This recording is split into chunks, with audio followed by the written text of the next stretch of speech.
Assalamualaikum dear students. This is Bahriya Model School, PNAD Malpur Secondary Wing.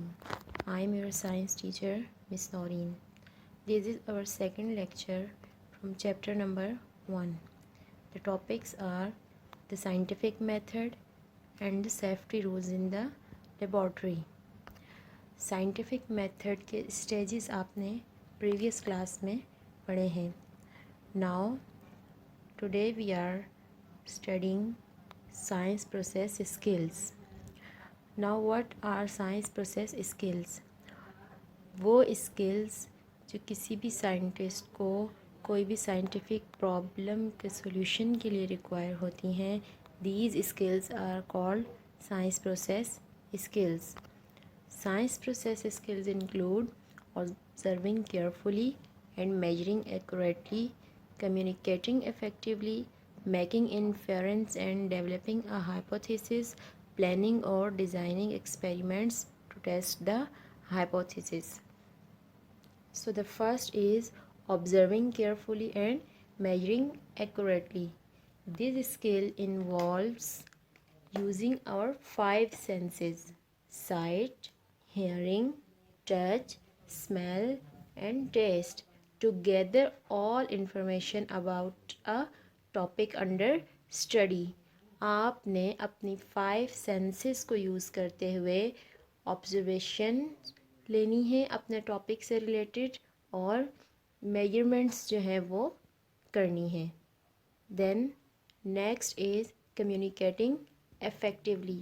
अब आपने जो observation ली हैं, जो मेजरमेंट्स ली हैं, ठीक है, उन्हें आपने रिप्रेजेंट करना है, ठीक है, और आगे कम्युनिकेट करना है. तो आप उसे किस फॉर्म में रिप्रेजेंट करेंगे ताकि वो ज़्यादा इफ़ेक्टिव वे में दूसरों को आपका काम, आपकी ऑब्जर्वेशंस, वो मेजरमेंट्स समझ आ सकें. तो उसके लिए आप डिफरेंट टाइप्स के टेबल्स यूज़ कर सकते हैं, ठीक है, आप चार्ट्स यूज़ कर सकते हैं, देन ग्राफ्स आप यूज़ कर सकते हैं, डिफरेंट टाइप्स के लेबल ड्राइंग्स आप यूज़ कर सकते हैं. जो आपने काम किया है आप उसे ड्रॉ करके दिखा सकते हैं. आप डिफरेंट टाइप के फार्मूलाज बना सकते हैं, ठीक है. इस तरह से आप कम्युनिकेट कर सकते हैं. Then next is making inference and developing a hypothesis. An inference is a statement that arrives by reasoning based on observations और मेजरमेंट्स. आपके पास इन्फेरेंस एक स्टेटमेंट है जिसको बनाने के लिए आपको कौन सी स्किल्स रिक्वायर होती हैं? Thinking and discussing with others. जब आप दूसरों के साथ डिस्कशन करेंगे तो आप अपने उस ऑब्जर्वेशन से आप एक बेस्ट पॉसिबल एक्सप्लेनेशन जो है वो फाइंड आउट कर लेंगे अपने उस प्रॉब्लम को सॉल्व करने के लिए. फिर आपने लिमिट्स भी बतानी है अपने इन्फेरेंस की. फॉर एग्ज़ाम्पल एक इन्फेरेंस है water has a density of 1 gram per cubic centimetre at 4 degree centigrade.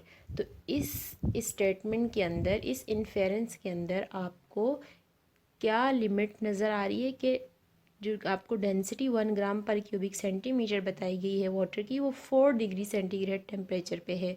अगर टेम्परेचर चेंज होगा तो डेंसिटी चेंज हो जाएगी. तो इट इज़ द लिमिट कि 4 डिग्री सेंटीग्रेड पे ही आपको ये डेंसिटी मिलेगी. देन इन्फेरेंस से साइंटिस्ट एक हाइपोथेसिस बनाते हैं which is a suggested explanation that can be tested experimentally. Then उस हाइपोथेसिस को टेस्ट करने के लिए आप प्लान करते हैं एक्सपेरिमेंट्स, ठीक है, प्लानिंग और designing experiments to test the hypothesis. This skill involves deciding what apparatus to use, how to put them together, what observations or measurements to make, and how to do a fair test on the validity of the hypothesis. These science process skills are used to solve a scientific problem. In addition to the science process skills, scientist need to adopt positive attitude. Scientist का attitude positive होना बहुत ज़रूरी है। उस attitude के अंदर curiosity, ठीक है, चीज़ों को जानने का तजस्सुस। जब तक आपके अंदर चीज़ों को जानने का तजस्सुस नहीं होगा, क्यूरोसिटी नहीं होगी, तो आप कभी भी किसी भी प्रॉब्लम का सॉल्यूशन फाइंड आउट नहीं कर सकते। ह्यूमिलिटी होनी चाहिए, ठीक है, आजिज़ी होनी चाहिए। इम्पार्शियलिटी, हकीकत पे, इंसाफ पे आपका काम, आपका वो एक्सपेरिमेंट, वो आपका पूरा प्रोसेस होना चाहिए। Then integrity. Integrity means morality, goodness, honesty, ये आपके काम के अंदर होनी चाहिए। हेल्दी सेप्टिसिज्म, आपको अपने काम को बिल्कुल ये नहीं कहना कि परफेक्ट है, बल्कि अगर आपके काम के अंदर कोई कमी होती है या कोई ऐसी चीज़ निकलती है जो कि आपने नहीं की थी, तो आपको उसे एक्सेप्ट करने का आपके अंदर एबिलिटी होनी चाहिए कि आप उस चीज़ को एक्सेप्ट कर सकें, ठीक है। आपने हमेशा यही नहीं कहना कि मैंने जो एक्सपेरिमेंट कर लिए बस वही बिल्कुल ठीक है, उसके अंदर तो कभी कोई मिस्टेक्स हो ही नहीं सकती। ऐसा एटीट्यूड साइंटिस्ट का नहीं होना चाहिए। Then open mindedness and perseverance, आपके अंदर किसी भी काम को करने के लिए एक मुस्तकिल मिजाजी होनी चाहिए कि आपने अगर कोई एक्सपेरिमेंट परफॉर्म किया, उसका रिज़ल्ट अगर ठीक नहीं आया, तो आपने उस काम को वहीं नहीं छोड़ देना, बल्कि आपने उस वक्त तक उस काम को करना है जब तक आप उसका सॉल्यूशन फाइंड आउट नहीं कर लेते, which is perseverance. So next, safety rules in the laboratory. Science experiments are usually performed in the laboratory. Doing experiments in the science laboratory may be fun, but it can be dangerous if we are not careful. So, for our own safety as well as the safety of others in the laboratory, we must follow laboratory safety rules. These are some general safety rules. First, lab के अंदर आपने teacher की permission के बगैर enter नहीं होना। Then आपने तमाम डोर्स और विंडोज़ ओपन करनी है unless otherwise instructed by your teacher. Then आपने कोई एक्सपेरिमेंट या टेस्ट लैब के अंदर टीचर की परमिशन के बगैर परफॉर्म नहीं करना। Read the instruction first and understand them before starting your experiment. कोई भी एक्सपेरिमेंट स्टार्ट करने से पहले उस एक्सपेरिमेंट से रिलेटेड जितनी भी इंस्ट्रक्शंस हैं वो आपने अच्छे से समझनी है, पढ़नी है। अगर उनमें कोई डाउट हो तो वो आपने अपनी टीचर से पूछना है। देन तमाम अपरेटस को आपने बहुत केयरफुली हैंडल करना है और करेक्ट वे में उन्हें हैंडल करना है। और किसी भी चीज़ को यूज़ करने से पहले उसके कंटेनर के ऊपर जो लेबल होगा वो आपने ज़रूर चेक कर लेना है। देन आपने कोई भी अनयूज्ड केमिकल जो आपका होगा, जो बचा हुआ आपका मटेरियल होगा, वो आपने दोबारा से कंटेनर के अंदर नहीं डालना। इससे क्या होगा कि आप कंटेमिनेशन से अपने उस केमिकल को बचा सकेंगे जो आपका कंटेनर में मौजूद है। उसके अलावा आपने किसी भी केमिकल को टेस्ट नहीं करना अपनी लेबॉर्ट्री के अंदर unless otherwise instructed by your teacher. Lab के अंदर आपने कोई चीज़ खानी नहीं है, पीना नहीं है कुछ, और खेलना भी नहीं है। Do not tamper with the electrical mains and other fittings in the laboratory. किसी भी इलेक्ट्रिकल मेन्स या कोई भी फिटिंग्स हैं लैब के अंदर, तो आपने उनके साथ कोई भी छेड़छाड़ नहीं करनी, ठीक है। काम आपने बिल्कुल सफाई से करना है। आपने तमाम अपरेटस को इस्तेमाल से पहले भी आपने मेक श्योर करना है कि वो बिल्कुल साफ़ सुथरा हो। आपने उसे वॉश करना है और आपने इस्तेमाल के बाद भी उसे वॉश करके प्रॉपर उसकी जगह पे रखना है, और जो वेस्ट है उसे प्रॉपर जगह डिस्पोज करना है, ठीक है। आपने तमाम अपरेटस इस्तेमाल के बाद साफ़ करके उसकी प्रॉपर जगह पे भी रखना है। और आपने कोई भी अपरेटस अपनी लेबॉर्ट्री से बाहर नहीं लेके जाना, कोई भी केमिकल अपनी लेबॉर्ट्री से बाहर नहीं लेकर जाना। Then last, wash your hands after all laboratory work. ठीक है, ये जनरल सेफ्टी रूल्स थे जो आपको लैब के अंदर जाने से पहले मालूम होने चाहिए। देन आपके पास कुछ रूल्स हैं जो आपको लैब में काम करते हुए फॉलो करने हैं। जब आप किसी भी केमिकल को हीट कर रहे हों या मिक्स कर रहे हों तो उस वक्त आपने क्या करना है, गॉगल्स वेयर करने हैं। आप किसी भी केमिकल को अगर हीट कर रहे हैं या मिक्स कर रहे हैं अपनी आइज़ को सेव रखने के लिए।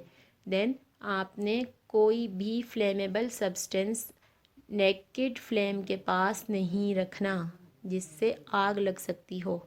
ठीक है, उसके अलावा आपने जब भी अगर आप टेस्ट ट्यूब या बॉइलिंग ट्यूब के अंदर कोई भी चीज़ हीट कर रहे हैं तो आपने टेस्ट ट्यूब का माउथ अपने या अपने फ्रेंड्स की तरफ नहीं रखना कि उसमें से हीटिंग की वजह से कोई चीज़ अगर बॉयल होके बाहर आए तो वो आपको या आपके फ्रेंड्स को हार्म ना पहुंचाए।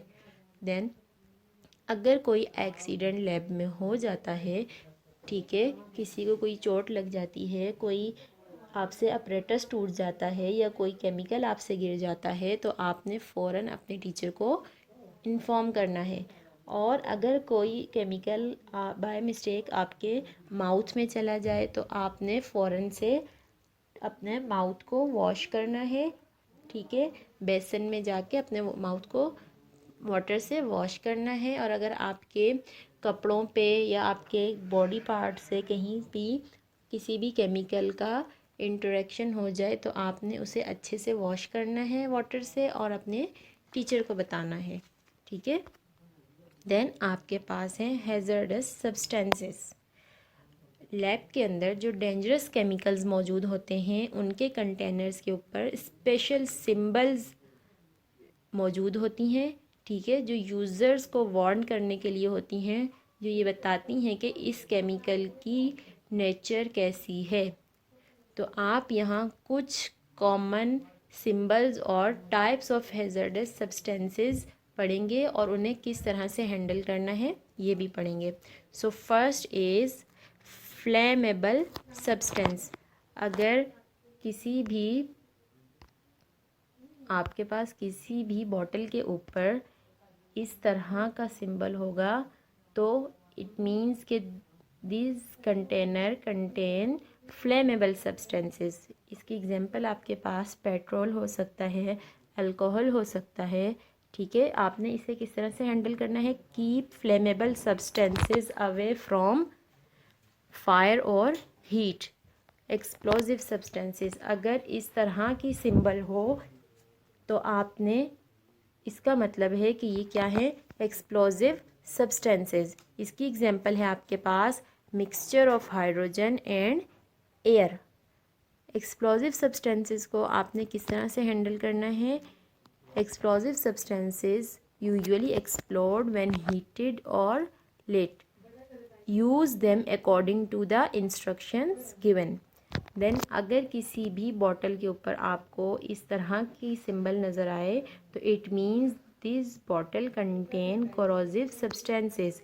फॉर एग्जांपल स्ट्रॉन्ग एसिड हो सकता है, कोई अल्कलाई हो सकती है। ठीक है, आपने क्या करना है कि उसको अपने स्किन से डायरेक्ट कांटेक्ट होने से बचाना है। वो आपके स्किन को, आपके बॉडी पार्ट को डैमेज कर सकती है, बर्न कर सकती है। ठीक है, और अगर वो कहीं गिर जाए एसिड या अल्कलाई तो आपने अपने स्किन को या कपड़ों को अच्छे से वॉश करना है। Then this symbol represent poisonous और toxic substances. For example mercury, cyanide, chlorine. इस तरह की सिंबल जिस भी कंटेनर के ऊपर मौजूद हो आपने उसे खाना भी नहीं है, पीना भी नहीं है, टेस्ट भी नहीं करना है। ठीक है, because these are poisonous substances, use them according to the instructions given.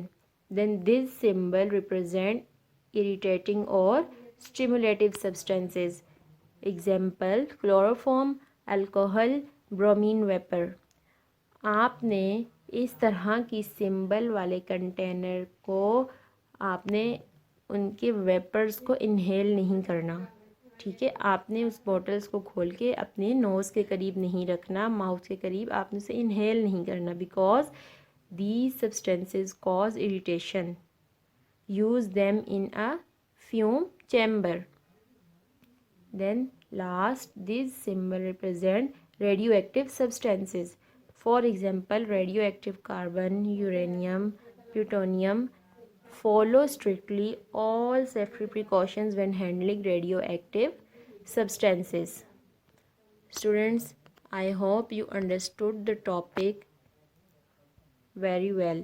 So this is the home task for you. Thank you, students.